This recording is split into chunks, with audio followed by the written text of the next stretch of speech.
Ready to move in premium triplex villas at Kollur APR projects. కేంద్రంలో 400+ సీట్లు గెలవాలని కేంద్రం ఆలోచిస్తా ఉంది. ఇంకో పక్క రాష్ట్రంలో 160+ సీట్లు రావాలి. 25 పార్లమెంట్లకు 25 రావాలి. ఇప్పుడే మధ్యాహ్నం నేను ప్రొద్దుటూరులో ఒక మీటింగ్ పెట్టాను. ఆ స్పందన చూస్తే కడప జిల్లాలో కూడా జగన్మోహన్ రెడ్డి చీటి చినిగిపోయింది. గెలవడు. నేను ఒకటి అడిగా, కిల్డ్ బాబాయ్ అని అడిగా, ఆన్సరే లేదు. నేను ఇంకొక మాట అడిగా, నిందితుడిని పక్కన పెట్టుకొని ఎవరైతే బాధితురాలు ఉందో ఆవిడ మీద కేసులు పెట్టాడు. ఎంత బాధ అంటే మీరు ఆలోచించండి.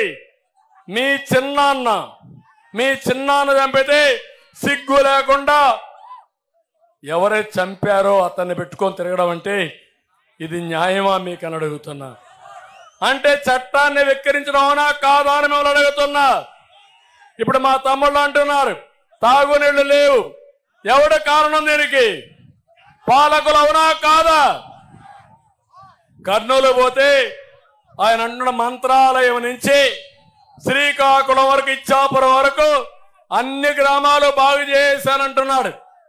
కానీ ఈరోజు మీరు చూస్తా ఉంటే ఎక్కడ చూసినా ఖాళీ బిందెలతో స్వాగతం జగన్మోహన్ రెడ్డికి. నిరసనలు అంటే చేతగాని ప్రభుత్వంలో మంచినీళ్లు, త్రాగునీళ్లు ఇవ్వలేక చతికిలబడ్డారు.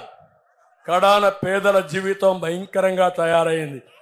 కర్నూలులో నేను చూశాను, ఇక్కడ అలాంటి పరిస్థితులు ఉన్నాయి. కర్నూలులో వారానికి ఒకసారి నీళ్లు వస్తాయి, స్నానాలు చేయడం మానేసి. కానీ ఈరోజు మీరు చూస్తా ఉంటే ఎక్కడ చూసినా ఖాళీ బిందెలతో స్వాగతం జగన్మోహన్ రెడ్డికి. నిరసనలు అంటే చేతగాని ప్రభుత్వంలో మంచినీళ్లు, త్రాగునీళ్లు ఇవ్వలేక చతికిలబడ్డారు. కడాన పేదల జీవితం భయంకరంగా తయారైంది. కర్నూలులో నేను చూశాను, ఇక్కడ అలాంటి పరిస్థితులు ఉన్నాయి. కర్నూలులో వారానికి ఒకసారి నీళ్లు వస్తాయి, స్నానాలు చేయడం మానేశారు, పెళ్లిళ్ళు చేసుకోవడం మానేశారు.